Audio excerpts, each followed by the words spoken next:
Hi there, I'm Coach Craig Kenneth. I'm Coach Margaret. And today we're going to be talking about your ex's heart during no contact. Right. You know, Margaret, most people watching right now are already thinking, I was unaware my ex had a heart. Oh, I thought they had one for a while, but now I find out, no, they don't. It certainly feels like that. Yeah, sure. And there's a good chance that your ex is probably being really cold, very curt, just kind of like acting like they never loved you before. In fact, they barely know you sometimes. Yeah. And you feel like you barely know them. Right. And when you're in that situation, it is just horrible. Because part of you still feels loved, the other part of you is angry, you don't know what to do, it's terrible. It is. We couldn't be more empathic. And so we understand that you are so lost and overwhelmed and confused and probably feeling like you're in a fog, because that's how I felt. And you did a great job of describing that. Yeah. I could still kind of conjure that feeling of what it up. felt like. You were just in a fog. I mean, you functioned, you went through your day, but you really weren't quite there. Yeah.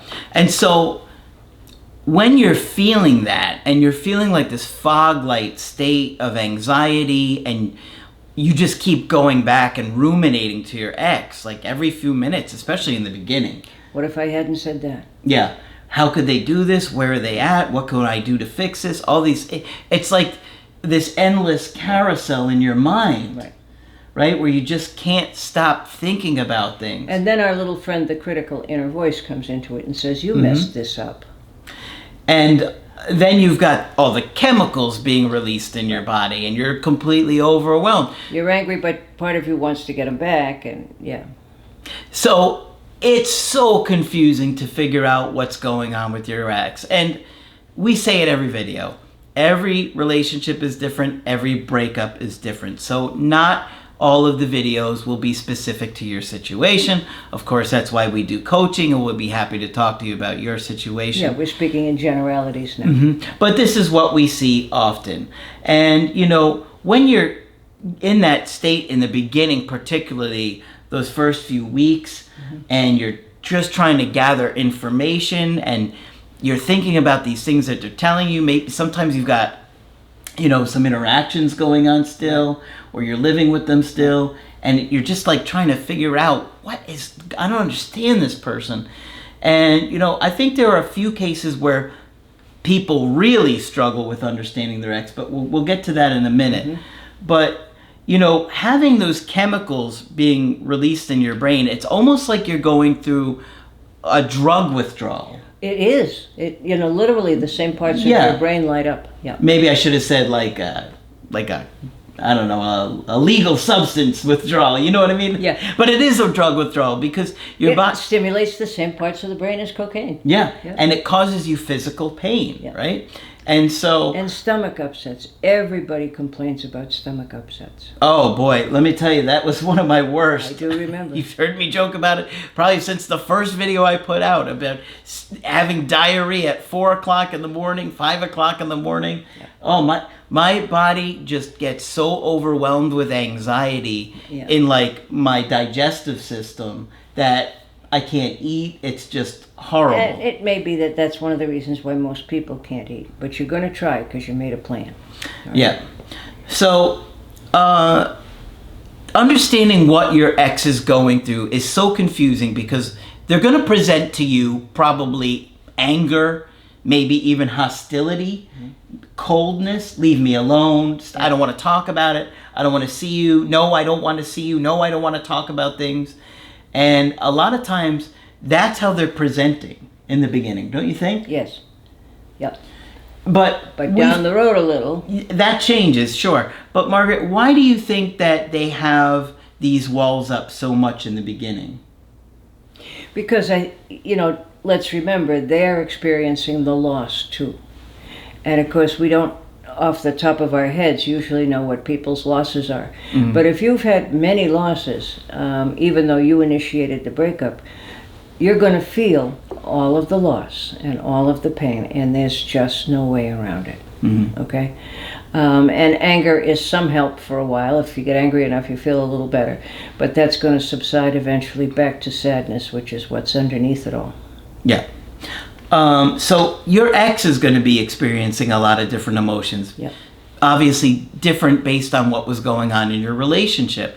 You know, were they frustrated with you for a long time, and you wouldn't change, or was it more something like you were smothering them and they weren't feeling an emotional connection to you anymore? I mean, there's so many different reasons why the relationship could fall apart. Sure. That would impact what they're experiencing in that moment. But a lot of times... But it's not good. If you for a minute think it's all, fun and games for the one who does the breaking up, it's not. It's not. And yes, at first they do kind of feel free. Yeah. And we should talk about that. Because, they're cold. I described it to you guys as it felt like love was a faucet and I didn't get another drip.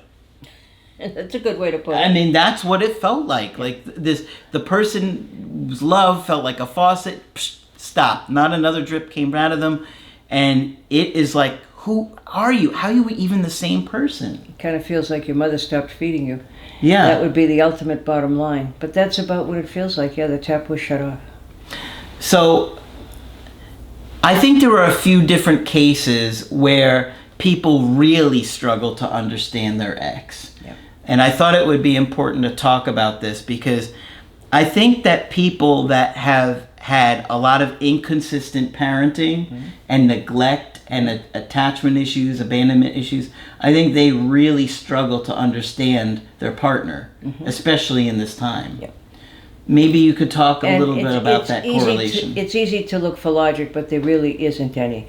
You feel like your mother left you. Okay? If you've been really vulnerable with somebody and you really love them, then you're sort of left with your defenses down, Kind of like having your pants down under other circumstances. You can't do much, all right? So a lot of how we respond to a breakup has to do with our family of origin, and I'm going to talk about that shortly.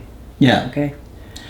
But if you had a mom that didn't make a lot of sense to you and gave a lot of mixed messages, it's going to be even more confusing to understand what your ex is experiencing, right?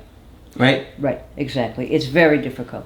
And people are usually so overwhelmed by their own feelings that they don't have much time to think about what their ex is thinking, except that it's clear they don't love them anymore, or they never loved them at all. Yeah.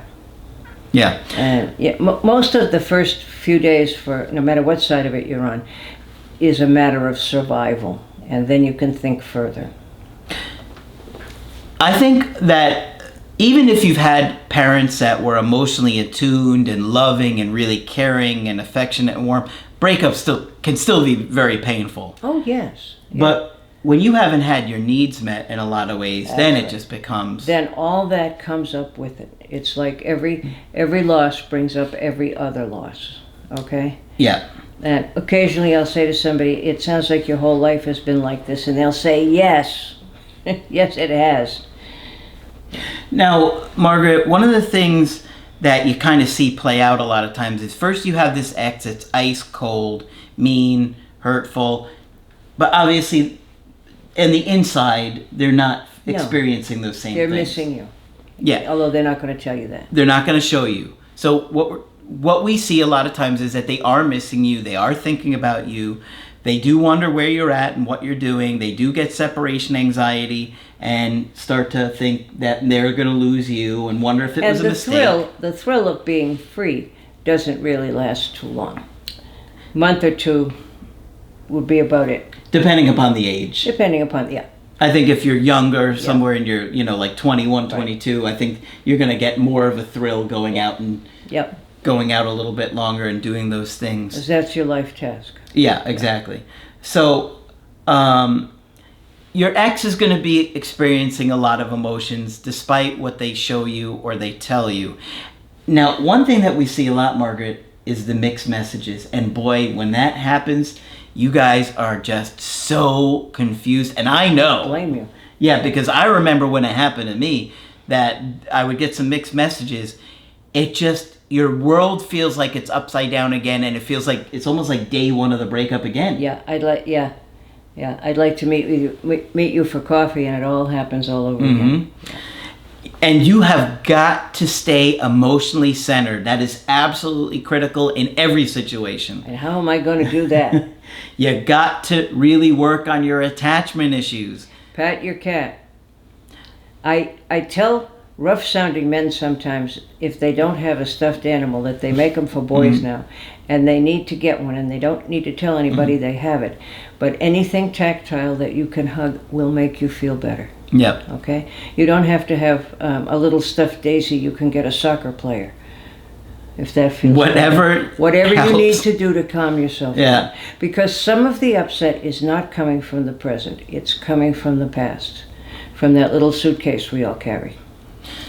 Now, one of the things that we talk about a lot is leaving your ex alone and stop reaching out to them. Yep. When that happens, now your ex can experience a lot of different feelings. If you're still reaching out to them, they're still going to be angry and leave me alone and why don't you understand? Don't you get it? Angry, right? But they still have you, let me point out. Yeah, exactly. But once you stop reaching out to them, that allows them to experience the loss. And that's why you want to do it. That allows them to start to have separation anxiety, stalk you, look at where you're at, wonder what you're doing, think about, was this really the right thing for me? Decide, That's right. a lot of, now it gives them the ability to, and that space to explore, was breaking up with you a mistake? Right. But you have to stop reaching out to them. Right? Or they'll just manage to go on with their life. Yeah, as long as they're getting your goodies. Exactly. So, first they feel free. They want to go out. They want to party. Maybe they're interested in somebody new. And in that stage, you really don't want to make any effort to reach out to them because they only just get more hostile and aggressive. Now, let's not forget that there's going to be the ubiquitous third party. Yeah, always, right? Remember the ubiquitous third party. And you're going to get reports periodically. Well, so-and-so was seen at, Joe's Bar and Grill with a really pretty girl about your age having a great time. And then, of course, you're sure that they're planning the wedding and that they're going to go off into the sunset and live happily ever after. Most unlikely. And people who are with avoidant partners will say to me, well, they're just going to fall in love and run off and get married. Wait a minute. Your ex-partner's still avoidant. It's not going to happen instantly. Oh. Yeah, I'm glad you brought that up. Because a lot of times your ex will start dating somebody else right away. And it feels like it's the end of the world. Absolutely. It really does. Sure. All hope is gone. They're never going to come back. They're going to fall in love with this person. But I think most of the time the rebound relationships don't work. No. They may distract you. And there are even some people who recommend it. Have yourself a really short-term relationship. It'll help your depression. I think it'll keep you from your depression, which is not helpful. But yeah, some people even suggest that. Yeah. So your ex is going to go through a lot of different feelings and emotions. And so if you were leaving them alone and now they're going out and they're focused on this new person, which happens a lot, they're not really getting the chance to grieve the relationship yet because they have a distraction. That's right. They've made themselves a distraction. Yeah. And the distraction probably won't work for very long. It usually doesn't. It usually doesn't. And after it falls apart, they usually think about you and reach out to you. Okay? Well, they say alone again. Gee, how could this happen to me twice in 6 months? Yeah. But you got to do the work while you're in no contact. You have to stay focused on that personal growth. If you don't, you're going to regret it because even if your ex is ice cold and says, I'm never going to date you again, I'm never going to come back. Yes, it's possible that could happen. Yep. Not going to say that. But it's also possible that 4 months from now, 5 months from now, they're reaching out to you again. And how much work have you done? How many changes have you really made? Have you been to therapy? Have you been consistently working on personal growth and enlightening yourself to be a better partner and figuring out your attachment issues? Because if you can't fake it, you could try. You can try. But it's not going to last long if you fake it. No. Right? So your ex also has to grieve. And grieving takes time. Margaret, maybe you could talk about the grieving process. I'll talk a little bit about grief, because nobody thinks about the grief for a while. I mean, you think about it around a death, but not necessarily around a breakup or a divorce. Divorce can be horrible. But Mother Nature's mechanism for helping us get over close relationships is called the process of grief. Okay? And people don't think about that for a long time. The other thing is, grief, I think, is the hardest emotion we have. Acting out is much more fun. Being angry feels a little better. That's not all wrong, but grief is extremely important. And what does grief consist of? You remember this person and your life together and your time together. And you say, gee, it was swell, and I really enjoyed it while it lasted, and I wish I could have it again. But you have to do that for months before you get to the end of the process. How long does it take is the question we get. Now, I always say, just think about most major religions. They give people a year. The Jews have an unveiling at the end of a year. The Catholics have a memorial mass at the end of a year. So just sort of random thoughts of how long it takes. If you're really seriously grieving somebody, it takes a long time. However, it's important to remember that grief is a process with a beginning, a middle, and an end. Okay, so grief does end. Now, do we want to talk about Dr. Freud and grief? Sure. My friend Dr. Freud, we all remember who he is. He's this psychiatrist from Vienna who invented all this. And he said, he thought of it as an investment of energy. I have invested a huge amount of energy in Craig over here, okay? If he decides to go live on Mars, how am I going to grieve that? Well, I'm going to think what a good time we had together, how much money we made together, how nice his cats were, what lovely jingles he makes, and I'm going to miss him, all right?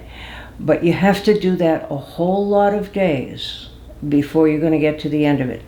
And what happens is, slowly, I withdraw the energy that I had invested in Craig. He's still a nice memory, but I'm not thinking I should be meeting with him every other Wednesday, okay? It's a process, and you have to trust it. And people act, well, I think even with a death, too. About a month later, people are saying, well, how are you dealing? Have you met anybody else? It's a month, okay? People forget that grief takes time. Yep. All right. They do. And undone grief can cause no end of trouble. So you don't want to try to bypass it, not do it, do any of those things that'll come back to bite you. You gotta, what do we say when you think of this person, you think what a good time you had. You feel the feelings of sadness.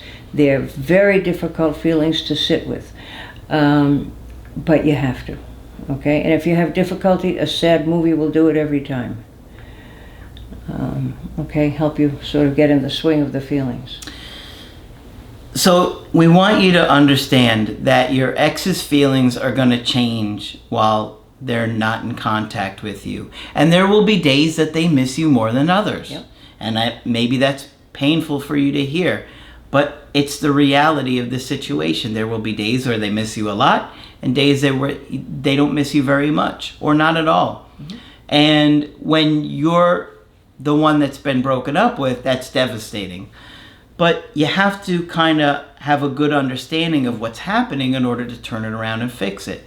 You want to focus on the personal growth and bettering yourself, so that way when they do come back or they do, reconsider or check back and see what's going on and reevaluate, you know what I mean? You're ready. You want to blow them away with the changes. You want to show them that you're going to be a better partner. Not tell them you're going to be a better partner. Show them. There's a huge difference. And hopefully they will act like an adult and want to deal with things like an adult with you, and you guys can slowly repair things. But many of you are going to hear from your ex. And by leaving them alone, you're, I believe, putting them in the best chance, or putting yourself in the best chance of turning it around. Yep. Right? Right. We know it's confusing. That's why we're here. So if you want to get our help personally, you can do it on my website, askcraig.net. I do email coaching and I do Skype. Of course, Margaret is available for Skype coaching. If you think I can be helpful, please sign up. Just click on Margaret on the top of the webpage to do that. But that's it for this video. I'm Coach Craig Kenneth. I'm Coach Margaret. And we will talk with you soon.